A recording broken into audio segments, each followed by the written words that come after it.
Have you or somebody you've known ever been in an abusive relationship? And you may wonder why you or that person that you know isn't able to get out of that relationship. It's because they're caught in something called an abuse cycle. Now in this video, I'm going to break down what an abuse cycle is and what are the red flags to look for to recognize when you or somebody else is in an abusive relationship. So you guys sit back and we're gonna talk about it right now.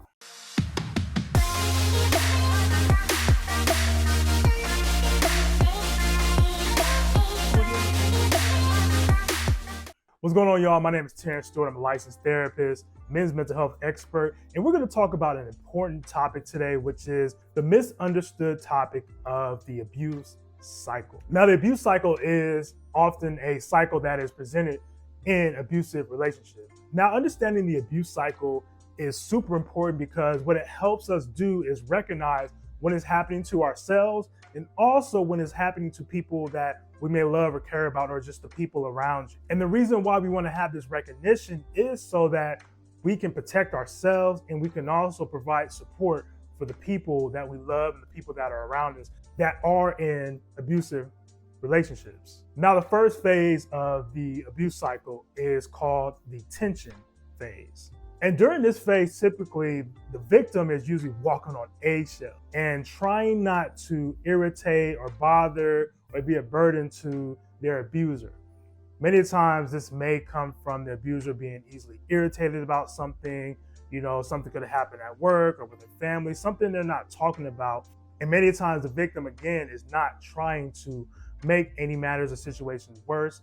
Many times, this is where the victim may go into a passive mode where, they're just trying to please the other person, try not to make them upset. Many times, this leads into the victim actually doing things they probably don't want to do. Another sign that you can see with the abuser in the tension building phase is them being impatient, sometimes very critical. Many times, the abuser will critique the victim on just the pettiest things. It can be if they're living together, hey, you're messy, you're not doing this, or you're not cooking for me, or what about this? Just like nitpicking at a lot of different things. And this can cause a lot of tension in the relationship, which is defining the tension building phase. So we can also see things like emotional outbursts, short tempers, verbal altercations, which are all things that contribute to the tension building phase as well too. Now, the second phase is the actual incident. Now, this is the incident that happened of the actual abuse. Now, this is usually the most traumatic and the most focused part of the abuse cycle, because this is where whatever's building up emotionally has actually built up to something that is a lot more dangerous, which is where the abuse actually occurs in this phase. Now, this can be physical abuse, emotional abuse, verbal abuse, financial abuse, or even sexual abuse as well too. Now, during this phase, this is where the abuser tends to have more control or trying to gain control or be more controlling of the victim because they're trying to gain some power and control over the victim. And this is also during the time where the victim feels a lot less powerful. And typically this is where the traumatic experience also happens as well too, towards the victim. Now, the third phase of the abuse cycle is the reconciliation phase. Now, this phase is super, super important to realize when we talk about the abuse cycle, because a lot of times we stop at the actual incident. The abuse cycle is more than just the actual incident, just as there's tension building up to the incident. Now, the reconciliation phase is what happens after the actual incident. Many folks may even call this the honeymoon phase as well too. Now, this is where the abuser apologizes, says, I'm sorry for doing this, push themselves out there and try to do damage control. They also may make promises to change, like, hey, I'll never do that again. I'm sorry, babe. I was overreacting. They'll give all these justifications of why they did what they did, But many times during the reconciliation phase, it can be very, very important as the victim to identify when this is going on, because this can be a form of manipulation as well too. Meaning the person has created that incident and imposed trauma, and now the victim may feel a lot of shame and a lot of guilt if they decide to leave this person, or if they decide to get a third party involved, such as like the police, or have a family member or somebody, a friend or somebody of their support system, mediate between the two. During this time, this is why a lot of domestic violence cases go without being reported. And in the manipulation during the reconciliation phase or the honeymoon phase, it can be very confusing to the victim, because now that the victim has gone through this traumatic experience, they have to try to make a decision whether to stay or whether to go. But typically, when we talk about the cycle of abuse, the victim typically chooses to stay because now they see a small glimpse of hope. They see a small glimpse of, hey, this person is actually a good person. They may be a provider, or they may be a good parent, or whatever it is. And they may clout all the traumatic things that's happened to them just for that glimmer of hope. And sometimes can be seen as like playing the lottery, right? Because if you think about playing the lottery, a ticket may cost $1 or $2, but that small glimmer of hope can make you a millionaire. And this is why sometimes it's hard for the victim to leave the relationship, because of that small glimmer of hope. And again, there may be other things that attaches the victim to the abuser as well too, such as, stability, meaning if they live together, like what does that look like for the victim to leave? Money is not cheap to live on your own sometimes. What does that look like?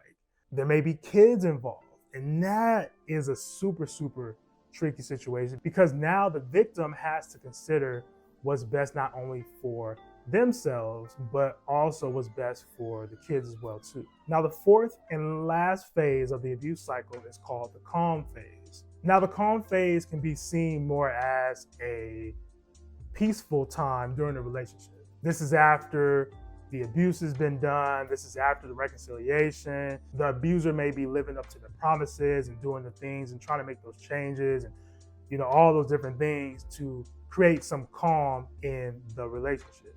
And there's no duration for this time as far as the calm phase, but typically the time that goes by, the victim usually may forget about the abuse, or, may not be reliving it or thinking about it too much.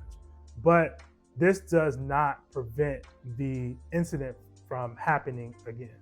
And the unfortunate part with the calm phase, even though it sounds good and it sounds very peaceful and things may seem to get better, the calm phase does not last long. The cycle typically ends up repeating itself with the first phase, which is the tension building phase. So after the calm, there's usually a tension building phase again, which leads back into the cycle of abuse. Now, this is super important to recognize the abuse cycle, because the cycle of abuse can repeat itself over and over and over and over again.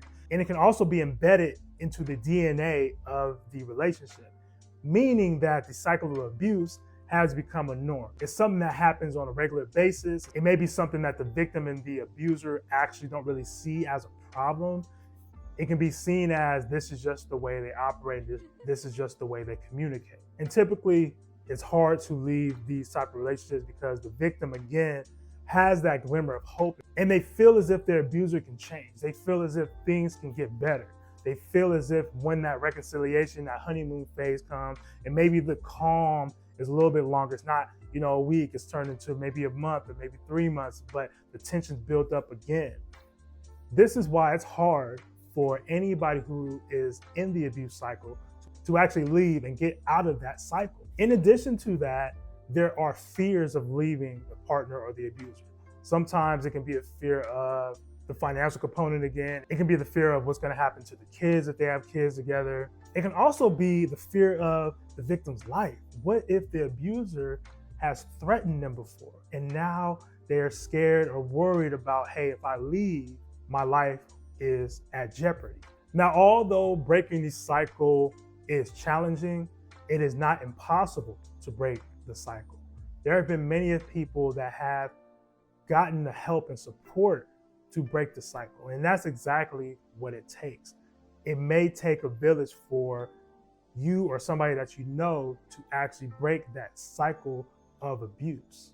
If you or somebody is currently experiencing abuse and you find yourself or you see this other person that you know in the abuse cycle, remember this: no one deserves to be abused.